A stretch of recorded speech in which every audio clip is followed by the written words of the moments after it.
السلام علیکم ورحمۃ اللہ وبرکاتہ۔ نحمدہ و نصلی علی رسولہ الکریم، اما بعد۔ اللہ رب العزت کی توفیق سے امت مسلمہ کے بہت سارے لوگ سنت ابراہیمی کی ادائیگی کرنے والے ہیں۔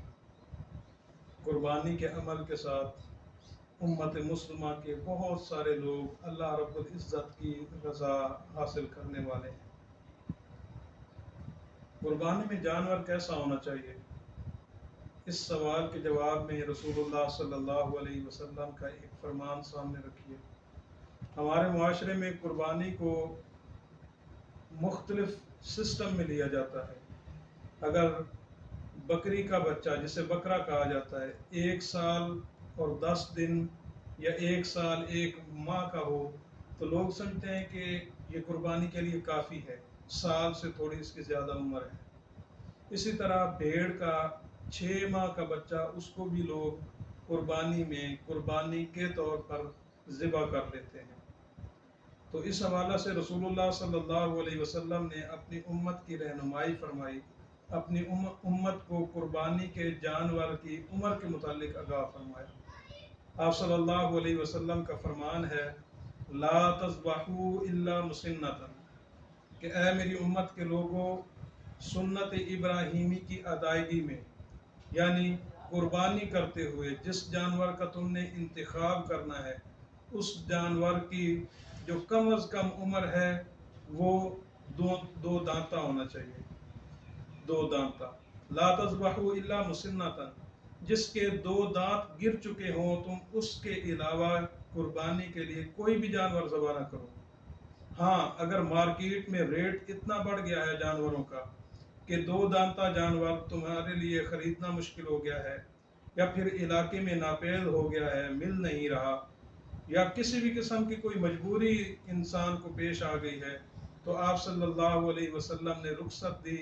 آپ صلی اللہ علیہ وسلم نے فرمایا، فَتَذْبَحُوا جَزْعَةً مِّنَ الظَّأْنِ، اگر تم 2 دانتا جانور ذبح نہیں کر سکتے، تمہیں کوئی مسئلہ ہے، کوئی مشکل ہے، مارکیٹ میں موجود نہیں ہے، یا تمہاری قوت خرید سے باہر ہے، تو پھر تم بھیڑ کے 1 سال مکمل عمر کا بچہ کر دو۔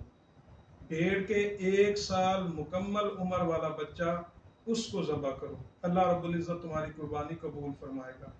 تو رسول اللہ صلی اللہ علیہ وسلم نے فرمایا، لا تذبحوا الا مسنۃ، 2 دانتے جانور کے علاوہ تم نے ذبح نہیں کرنا، جسے پنجابی میں دوندا کہا جاتا ہے۔ تو ہم تو ان چیزوں کو بہت کم دیکھتے ہیں، اور آپ صلی اللہ علیہ وسلم نے فرمایا کہ اگر مجبوری ہے، کوئی مسئلہ ہے، تو پھر فَتَذْبَحُوا جَزْعَةً مِّنَ الظَّأْنِ، بھیڑ کے 1 سال کے مکمل 1 سال عمر کے بچے کو لینا ہے۔ اگر عمر اس کی زیادہ ہے تو ٹھیک ہے، اگر سال سے کم ہے تو پھر وہ قربانی پہ نہیں لگے گا۔ اسی طرح آپ صلی اللہ علیہ وسلم نے فرمایا کہ قربانی کے جانور میں 4 قسم کے عیب نہیں ہونے چاہیے۔ نمبر 1، آپ صلی اللہ علیہ وسلم نے فرمایا کہ قربانی کا جانور، اس کی آنکھیں ٹیڑھی یا اس کی آنکھوں میں مسئلہ نہیں ہونا چاہیے۔ آپ صلی اللہ علیہ وسلم کا فرمان ہے کہ اگر اس کی آنکھیں، ایک آنکھ سے نظر آتا ہے، دوسری سے نظر نہیں آتا، یا پھر اس کی آنکھوں میں کوئی اور مسئلہ ہے جو دور سے نظر آتا ہے، واضح پتہ چلتا ہے، تو آپ صلی اللہ علیہ وسلم نے فرمایا کہ اس کو قربانی کے لیے ہرگز نہ خریدو، اس کی قربانی نہ دو، اللہ رب العزت اسے قبول نہیں فرمائیں گے۔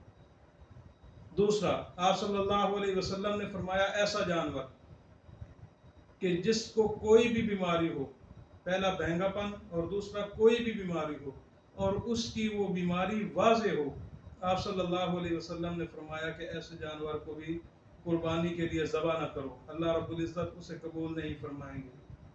تیسرا، آپ صلی اللہ علیہ وسلم نے فرمایا کہ جانور لنگڑا نہ ہو، اس کی ٹانگوں میں کوئی مسئلہ نہ ہو، اگر اس کی چال ڈھال میں یا اس کی اٹھک بیٹھک میں لنگڑا پن واضح ہوتا ہے تو آپ صلی اللہ علیہ وسلم نے فرمایا کہ اس کو ذبح نہ کرو، اللہ رب العزت اسے قبول نہیں فرمائیں گے۔ اور چوتھا، آپ صلی اللہ علیہ وسلم نے فرمایا کہ اتنا کمزور اور لاغر جانور جس کی ہڈیوں میں گودا تک باقی نہ بچا ہو، ایسے جانور کو بھی